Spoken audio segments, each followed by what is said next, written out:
uumamaa iddami lama tokko hanga lama darbee sagalii hanga 14 kun erga ta'e booddee Waaqayyoo qoree isa ilaaluudhaaf Abrahaam jedhee waame. Abrahaam kunoo asan jira jedhee deebise. Waaqayyoos Yisihaaq ilma keessa tokkicha isa jaallattu fuudhii biyya Mooriyaa tulluu keessa isa ansitti agarsiisu tokko irratti qalma gubamu godhi isaa anaaf dhiyeessii jedhe. Isaanis gara iddoo isa Waaqayyo itti isaan himee ture sanaa yommuu ga'an Abrahaam achitti iddoo itti aarsaa dhiyeessu in ijaare. Qoraanis tooraan irra hin naqee Yisihaaq ilma isaa hidhee iddoo aarsaa irra qoraanicha gubbaa in ciibse. Abrahaam kana booddee ilma isaa qaluudhaaf hiixatee aaduu in fudhate. Battala sanatti garuu ergamaan Waaqayyo bantii Waaqaa keessaa guddisee Abrahaam jedhee innis kunoo asan jiraa jedhe. Ergamichis mucicha irratti harka kee ol hin fudhatin waan tokkos isa hin godhin. Ati ilma keessa tokkicha isaaf waan hin mararsiifatiniif ati Waaqayyoon akka sodaattu ani amma beekeeraa jedhe. Abrahaamis ol ilaalee kunoo dugda isaa duubaan korbeessa hoolaa gaanfisaatiin arangamaa keessatti qabame tokko argee achumaan dhaqee korbeessicha fuudhee qooda ilma isaati qalma gubamu isa in dhiyeesse. Abrahaam maqaa iddoo sanaa Yaahweh Yireh jedhee moggaase. Akkas jechuun Waaqayyo in argaa jechuudha. Namoonni ammayyuu waa'ee isaa yeroo dubbatan inni tulluu isa Waaqayyo irratti waa argamsiisuudha. Maturreen koo Waaqayyo si ilaalaa waan jiru irratti dubbadha. Kutaa kana keessatti Waaqayyotu dudubbisaa waan deemuuf dubbiseera bal'eeraadha. Irra deebi'een dubbisu kutaa kana keessatti Waaqayyotu gara Abrahaam dhaqeetu waa gaafata. Lakkoofsa tokko irratti akkuma argine waan tokko jedha. Lakkoofsa tokko irratti kun erga ta'ee booddeedha. Taatee ta'etu jira. Erga ta'ee booddee maayini ta'ee sun isatti nan deebi'a. Garuu kutaa kana dubbisa. Boqonnaa 22 lakkoofsa. Kun erga ta'ee booddee Waaqayyo qoree isa ilaaluudhaaf jedhee Abrahaamin duwwaa. Abrahaam kun asan jira jedhee deebise. Waaqayyos Yisihaaq ilma keessa tokkicha isa jaallattu fuudhii biyya Mooriyaa dhaqe. Tulloota keessaa isa ansitti agarsiisu tokko irratti qalma gubamu godhi anaaf dhiyeessi. Kun erga ta'ee booddee maal gochuuf jedheedha? Maal godhee ilaaluuf jedheedha? Injeroon keessarra maalidha? Boodi isaa xuruudhaati jarjartanii nahina. Qoree isa ilaaluuf jedhee qoree balleessuuf qoree ilaaluun garaagara. Seexanni qoree balleessa. Seexanni qoree ajjeesa. Waaqayyo qoree mul'isa. Waaqayyo qoree mul'isa jedha. Qoree isa ilaaluuf jedhee maal booddee kun erga ta'ee booddee kun erga ta'e jechuun taatiin tokko ta'eera. Utuu kun hin ta'in waa ta'eera. Dudduuba kana waa jira.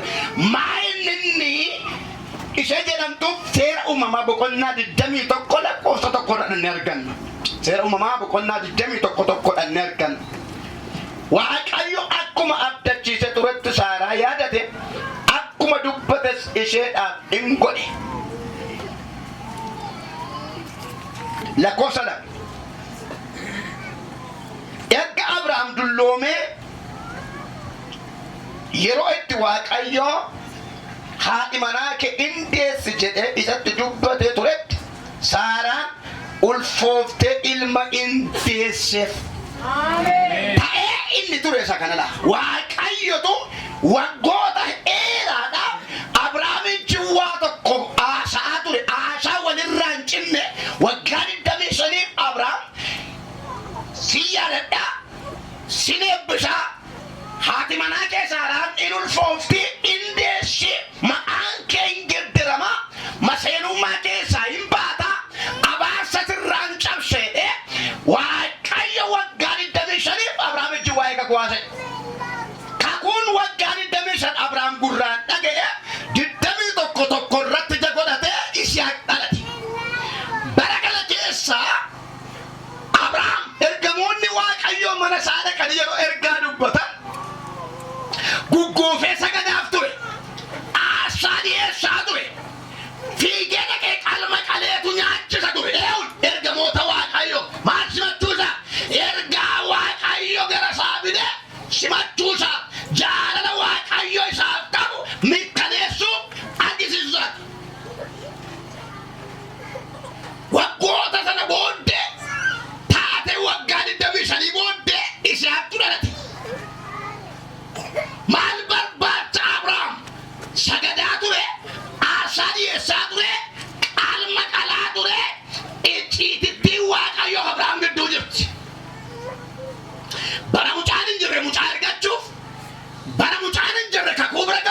himachaa ture moo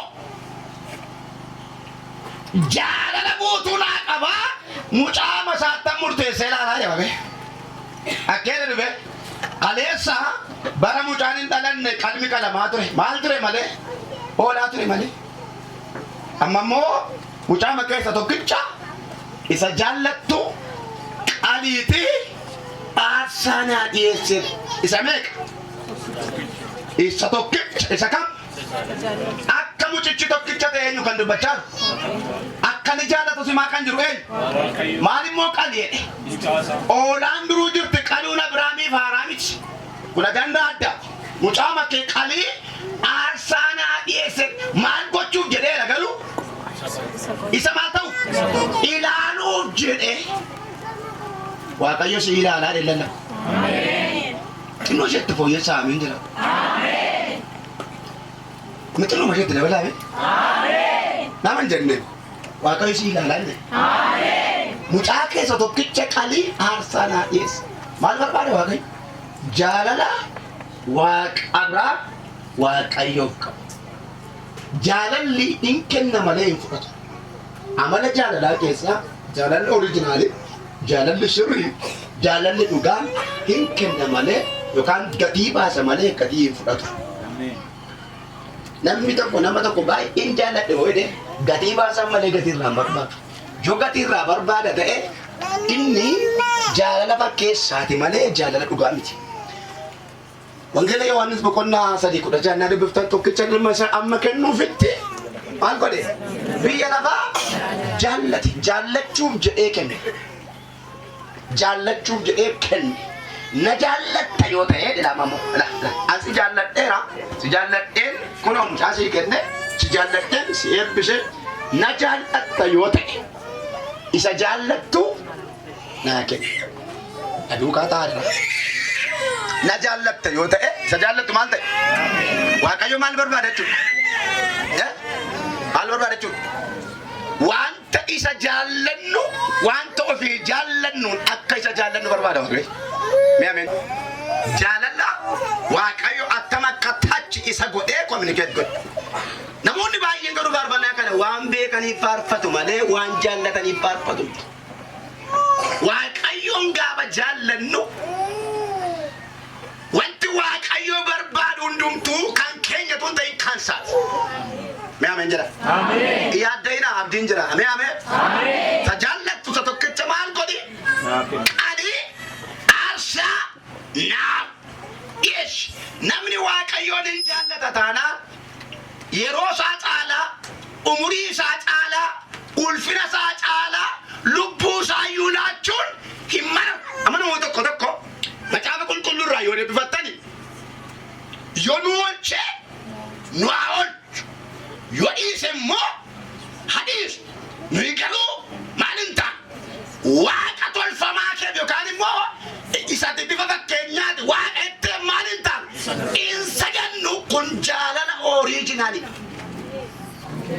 Yesuusis nuyi mucaasaa maqaa taaneef dhalasaa waan taaneef siin tokkichuma qaba Waaqayyo anaan tokkuma qaba siin tokkuma qaba hunda keenya tokko tokko qaba Waaqayyo nama dabilii hin qabu ameen hin jettu nama amalaan tokkoon nama bifaan tokkoon nama dhiigaan tokkoon nama waa tokkoon tokko ta'e tokkoon qabu Waaqayyo lakkuu ta'ee dhalateen naanii Waaqayyoof nama qofa qofaa qaba Waaqayyo namni tokko tolaaf toltuu ta'e yoo dhalate toltuu tokko qaba tolaa tokko qaba Waaqayyo ameen hin jettani halleluuyaa sababa dhalasaa taane sababa nu jaallatu maal nuu kenne dhalasaa tokkicha nuu kenne jaallanneerra waaqa taanaan yeroon keenya kan Waaqayyooti jaallanneerra waaqa taanaan fayyaan keenya kan Waaqayyooti jaallanneerra waaqa taanaan umuriin keenya kan Waaqayyooti Waaqayyoon nan jaalladha jecha sa'aatii 3tti kottaa waldaan jedhanii sa'aatii 5tti waldaadhanna yoo ta'e Waaqayyoon hin jaallannu maaliif yeroo Waaqayyoo fi fudhanne ka mana mootummaatii sa'aatii 2tti hojii galaasiniin jedhanii dafinoo facaasaa roob kamisa jimaat sa'aatii 2tti hojii galtanii waldaadhaan moo 3tti kottaadhanii fooyyessanaa shaashaalaniyyuu kan waldaan moo 5tti dhattatanaa Waaqayyoon maal hin taane hin jaallanna maaliif hin برباري واري لاتني إذا جالت تم الله قولي دوانتي ناكن دوانتي واك أيو وانو يكامنو إذا نو جالت نو بربادة أسل ربي برين جنة والكين جنة ميتين جنة توكيب شايل مكي ناكن إيو كنة بيب أبرامي وكيو كنة ميكا كنة قالوا ممالا قولي دي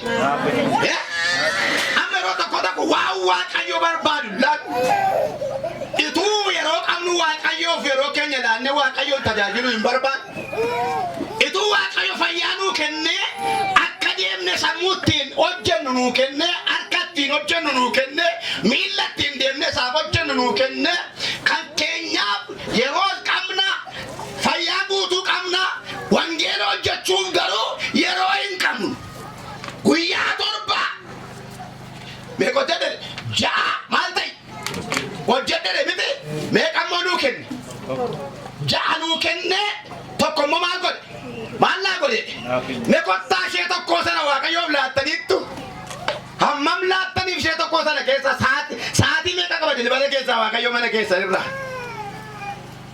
موني بايه سامبترات كارورا بابات فرن دبساير أواسن نكيد دبساير إن جاس كاودي جاس تكوا كل كابرت تانا coba malah kal bicara jalan tuh apa ya toko dia tuh anda ada kubar bar ati setan masuk dah teh tuh duk teh malah wak jalan tapi tidak kasih wak ayo rekina baka wak sumi te jalan wak sih amen akan tenang kan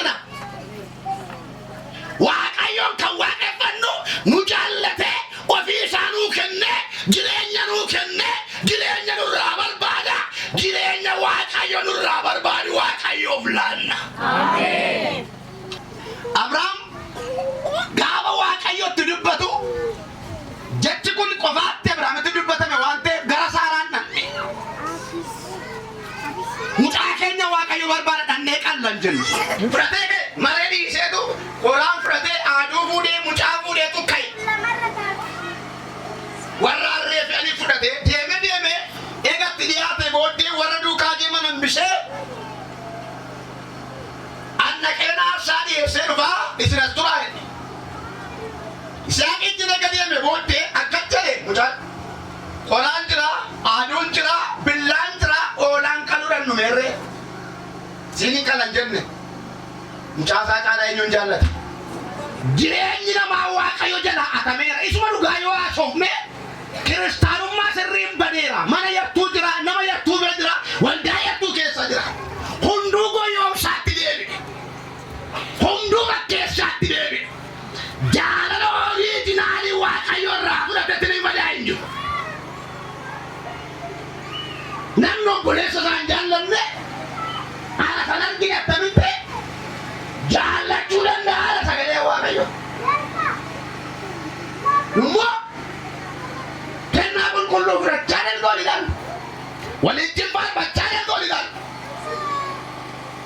walijin wa kayo wa ebanna walda ko gerra gabbale dan kenya kambiya ba mi kawali kenya wal murra wal chafsina kiyoni kenya jala la kristo jala la tibsa me jala la akisa mengala jala la anjari jala la wapi jalalli maljechu nande isne gati baso jalachu barbada tanan gati basta jalachu barbada tanan mi namta jalachu barbada tanan arsa kafalta jalachu barbada tanan gadi budan des jalachu barbada tanan chamura des garu jalalli chagachu farsa kafalum bes awlo sakate enyutu jalala kristositti gargarna bas gira bela sodachifamu dorsifamu kurunduntu gargarna basu indanda jalalli waaqayyo laphee keenya qabatu aamen me jaalala waaqayyo jedha maal jaalala waaqayyo dabala jedha jaalala waaqayyo jaalalli namaan darba jaalala addunyaa kanaan darba jaalalli fayyaan darba jaalalli umuriin darba jaalalli bifaan darba jaalalli riyyaan darba jaalalli kiristoositti aamen jaalalli irraan darbamne jaalalli bara baraan jiraatu jaalala kiristoos aamen haleluuyaa akka irratti naqaale jalama sadiitti dhaqu walda waaqayyo gaafa guddinatti si fidu si guddi akka isa guddaa kabajuufidha. Ameen jedhika. Ameen. Lafa kana waaqayyo kan si fidee bikko warra asin jirree fakkati karaa taatuufidha. Ameen. Warra dukkana keessa jiraniif fakkati taatuudha. Ameen. Warra akkatiif karaa akkati taatuudha. Ameen. Waaqayyo jira jedha. Waaqayyo jira. Dabalaa jedhaa maal? Waaqayyo jira. Maqaan keenya xeenxeetti waamame kana warri biyya lafaa keessa warri dukkana keessa akka isaan nu ilaalan. Oolmaa keenya akka isaan ilaalan. Jireenya keenya akka isaan ilaalan. Adeemsa keenya akka isaan ilaalan beektu. Kiristoos adda.